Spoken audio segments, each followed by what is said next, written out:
is City News everywhere. It was more intense the more you went, and it's a bit of a sad drive because you're seeing all the burnt down trees, all the smoke, hydro poles on fire. Over 2,000 people have been evacuated from their homes in Manitoba First Nations due to wildfires in the province. Now we're hearing how rescuers and volunteers have stepped up to get food and supplies to the pets evacuees were forced to leave behind. When these evacuations take place, they are with very minimal notice, sometimes 1 to 2 hours to get out as fast as you can, especially when the active fires were right on the cusp of the community.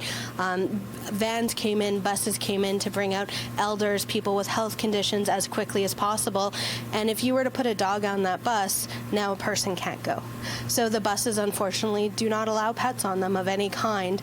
And then they're brought into hotels in Winnipeg and Brandon, who also don't allow pets. So there really were no options. Around 2,400 evacuees from 5 First Nations are now staying in hotels in Winnipeg and Brandon.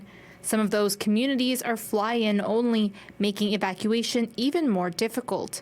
And for some, it could be weeks before they're able to go back home. Some people were saying as they were boarding the planes, what about our dogs? And they were like, you can't take them.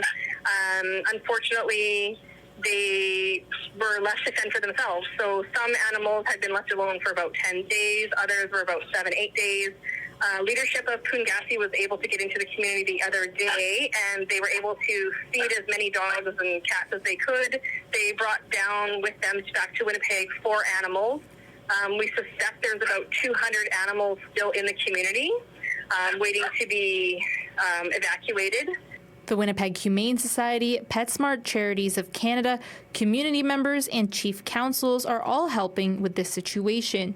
Heikert says they appreciate all the donations and help they've received, but there are a lot of animals to care for. We would go to just down one little cul-de-sac with 3 houses, and there's 5, 6, 7 dogs there, and one person staying behind in that street to take care of all of them. So we can't leave enough food in situations like that. Heikert says Canine Community Outreach and Feed the Fur Babies Canada tries to bring as many animals back as possible. The Manitoba Animal Alliance is trying to do the same, but also need help when the animals do get evacuated.